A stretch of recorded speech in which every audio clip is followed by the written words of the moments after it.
And it is recording now. So, hi there. My name is Ellie Deminico, and I'm a National Sports Media Association intern from Wake Forest University. And today I'm joined by DC Sportscaster of the Year, Bob Carpenter. Bob, thank you so much for joining me today.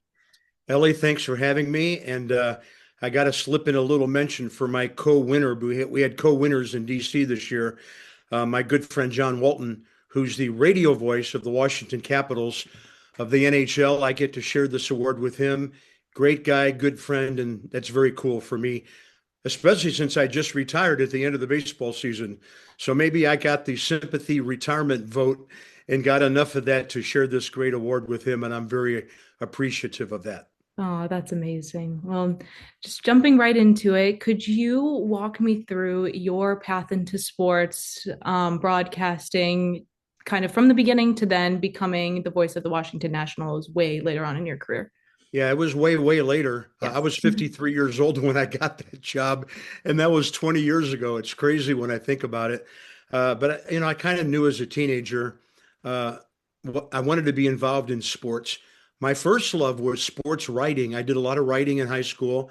And when I talk to young students, I always urge them do a lot of writing, take English courses. English was my minor in college, along with my broadcasting degree. And I think that served me well because even in today's high tech world and all of that, which I did not come up in nearly 50 years ago, writing's very important. The English language is very important. And the other thing is speech classes, getting up in front of the class and having to give a presentation to your peers. That really kind of brought me out of my shell. As time went on, I kind of gravitated toward broadcasting. I was a big baseball fan growing up in St. Louis. Our great radio announcer there, Jack Buck, was in his prime. I wanted to be like Jack. And I got a job as an usher at the ballpark. When I was 16 years old, on my break, I stood up on the ramps. I watched the game. I announced the game to myself. And I really kind of fell in love with the thought of broadcasting baseball. Did some minor league games, did high school games, college games, you name it, I did it. And not just baseball, but a lot of different sports. And it actually took me a while to realize my baseball dream, if you will. I think I was relatively young, 31, when I became a major league broadcaster in 1984.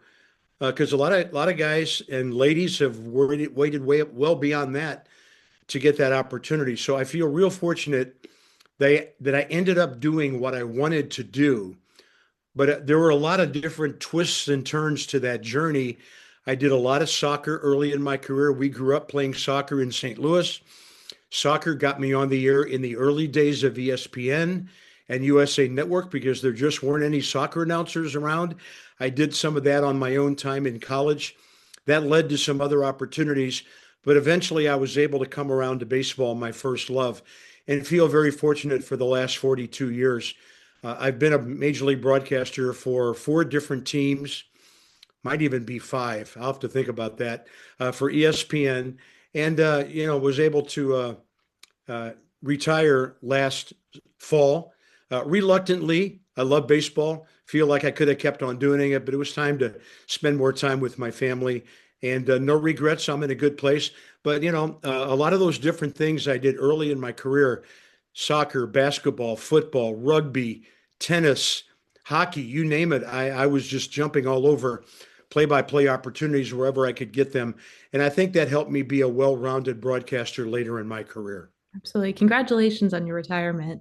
That's Thank amazing you. after such incredible experience. And now, kind of moving more towards your broadcasting technique, obviously, with sportscasting, a live baseball game, it kind of requires a blending of the more structured play by play with then also the storytelling aspect to keep listeners engaged. So, how do you prepare for games, would you say, with that in mind? Well, it got a lot easier as time went on Mhm. because as you get older and as you get more experience, you not only feel more comfortable with what you're doing, but you have a better sense of the history of the game. So I kind of feel like maybe I was born to be a baseball announcer, having grown up in St. Louis and getting to watch as a kid Stan Musial, Lou Brock, Bob Gibson, later getting to work with Ozzie Smith, all these Hall of Famers. that I grew up watching, and then I was able to actually work on the air with two of them. I worked with Ozzie on the Cardinal games in St. Louis, and I actually did a handful of games with Bob Gibson on ESPN. So I think you kind of nailed it. There's a way to prepare, which is a lot of reading, a lot of research, watching video, and those resources are more at our fingertips now than I were when I was coming out of college in December of, 1975. Crazy when I'm throwing these numbers around because, there was no internet. And we found printed materials at the campus library, uh, or the local newspaper, or national sports magazine, Sports Illustrated, Baseball Weekly, the hockey news, things like that. That's where we got our information, and listening to the radio as well and picking up things. There wasn't a whole lot of talk radio as far as sports back then, so we really had to kind of invent ways to prepare for games. As time went on, and I became a major league broadcaster, I was able to spend a lot of time with the team I was covering on the road, at home. There are things you can prepare in your scorebook in the morning, like team numbers, batting averages, homers, runs, stolen bases, all that, standings, all that sort of thing. But until you get to the ballpark and you know who's in the lineup, and then you prepare for their stats, your preparation's really not complete probably until that last hour or so before you go on the air.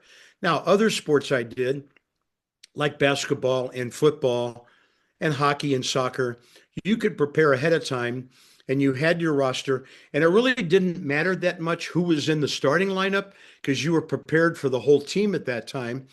And at baseball, to a certain extent, is the same. But sometimes that lineup may not come out till 2 hours before the game. If there's an injury involved, an hour before the game. So baseball can be a more of a scramble to get ready for the game. I always love to have that last half hour or that last hour before the game to grab a bite to eat, to relax, kind of get my mind in the right place and be ready to go on the air, because it was kind of like studying for a final, Ellie, 3, 4, 5 times a week, where the more you felt prepared when you sat down to do that, the exam or the broadcast, it was a much better feeling to know that you were ready for anything that might come aboard and come about. And then some nights with injuries and all that, you may get thrown a couple of curveballs. We've had lineups changed 10 minutes before the game before, and it might be a guy at the top of the lineup, and then everybody else moved up, and suddenly your lineup that you prepared is in a shambles, and you have to put it all back together. So as time goes on, experience is a great factor, and you find ways to deal with those situations.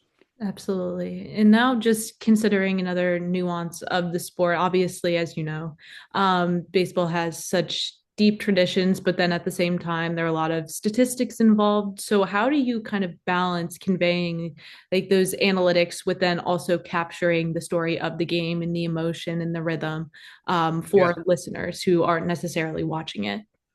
Well, you hit two of the things right there, statistics and analytics. When I first started in baseball, and really up until about the last 15 years, there were no analytics. We didn't have all this launch angle for home run, fly balls, and all that, spin rate for pitches. We didn't have any of that. We were just basically relying on statistics, the standings, where the team is in the division or in the league, and then talking to players, talking to coaches and managers, and getting that information. A lot of the analysts now, and Kevin Franzen was a great example of that. My partner now for the last 4 years in DC before my retirement. Pardon my cough, just getting over that cold. Um, he brings a lot of information to the broadcast. I have to know how to maybe bounce off of him using that information along with the statistics that I prepared, because analytics is kind of a combo of stats and then all this other advanced information. Whereas traditional baseball statistics, they kind of really haven't changed that much over the last 50 years. Last 20 or 30 years, there have been some updates to that. But this is when how you work with your broadcast partner really comes into play, because he's got a lot of information. I've got a lot of stuff, a lot of info that I've prepared. And if two guys get on the air and they're battling each other for airtime for 2.5 or 3 hours, you're just going to wear the audience out. Baseball lends itself to some of those quiet times when not a whole lot's going on and it needs to be more conversational, to those other times when the ball's in play and all of a sudden, man, it's a fire drill. Guys running from first to second, maybe heading for third. Outfielders are scrambling. Runners in front of the hitter are scoring. You got to look out there and immediately turn what you see into play by play. And I really think that's one of the things I love about play by play. It's so spontaneous. You can't prepare for all these situations. You can be prepared for for the game and all that. But for all of these things that come up, the ability to take what you're seeing and immediately turn it into something entertaining, meaningful, and hopefully fun for the audience is a great challenge. And I think it's the thing that gave me the most satisfaction because when they're playing highlights on Sports Center or the local news or whatever that night, they're not playing the conversation you had with your partner in between pitches. They're playing what you're announcing while the ball's in play. So I always thought that the true measure of a great play-by-play announcer is how you nail what's happening, whatever the sport, hockey, football, basketball, you name it, baseball, how you nail that highlight when the ball is in play is what to me separates the really good ones from the ones that are maybe so-so. Absolutely. And so now looking back on the entirety of your career and also how there's so much of a future to go within the industry for students like myself, and aspiring sportscasters aiming to get into play by play or just the sports industry in general, what advice would you give to them on developing their voice and kind of handling that pressure of being on live air and then also Yeah. finding opportunities within the industry? Well, repetition is huge. Getting reps. Uh, if you want to be a play-by-play announcer, you're not going to learn how to do that by sitting around and watching games on TV. Now, you will pick up some knowledge, listen to other announcers, pick out somebody you really like, say, okay, I kind of like the way he or she handled that situation, take some notes, and then get out with a recorder, high school game, JUCO game, college game, whatever you can. You're not going to walk into a major league booth somewhere and have somebody just let you do a 3 hour recording or whatever. But you can do it at other levels. That's what I did. When I was in college, I did games, never made a cent off it. I did basketball, soccer, and baseball on the college station. Uh, Developed a real love for that. When I wasn't live on the air, I lugged a huge old reel-to-reel tape recorder around that, probably weighed about 50 pounds. The technology these days enables you to, I mean, you can do them on your phone now, but, you know, repetition and doing that.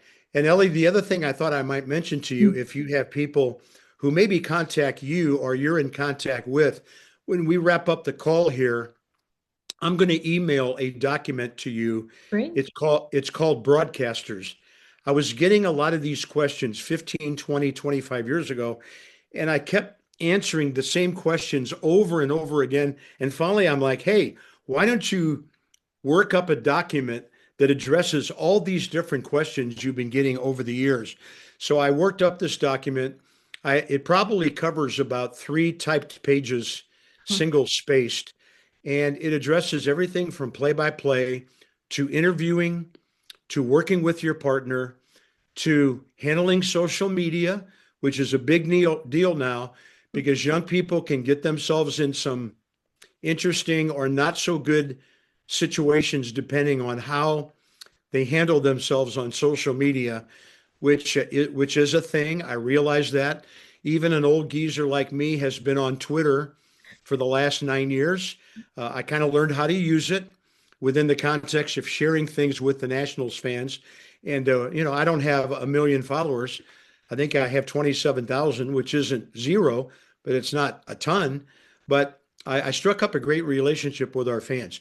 It addresses other things like words to get out of your vocabulary if you're a broadcaster, like um, you know, and that word like, like Friday night, I went to this ball game and like, it was really a good game. And like this team really played well. The other team, like, well, they didn't. How many times did I just say like? And I know for college students and young people of your age, that's a word, whether you realize it or not. Every time I bring this up to a college class, I see the looks on their faces and they're like, oh my gosh, I say that word like 4 times every sentence. It addresses things like that. So I want to send that to you. And if you're in contact with any other young people who you're working with or you're in contact with, I'd like to share that because I think it could save some young broadcasters a lot of aggravation Absolutely. early in their career. And it also addresses English, speech, some of those basic things you can do while you're still in school. Great. Well, that's so helpful. And thank you so much, Bob, for all of your insight into your career in the sports world. I mean, your experience is unparalleled. And thank Thank you you. again for taking the time to speak with me today. And congratulations again on your recognition as DC's Sportscaster of the Year. Well, thanks so much. It's my second one. I think I won 11 years ago back in 14, so it's been a while. And I look forward to seeing everybody in Greensboro in June. Hope you're there and we can say hello in person. But hey, Ellie, thanks for having me on. I really enjoyed it. Absolutely. Thank you.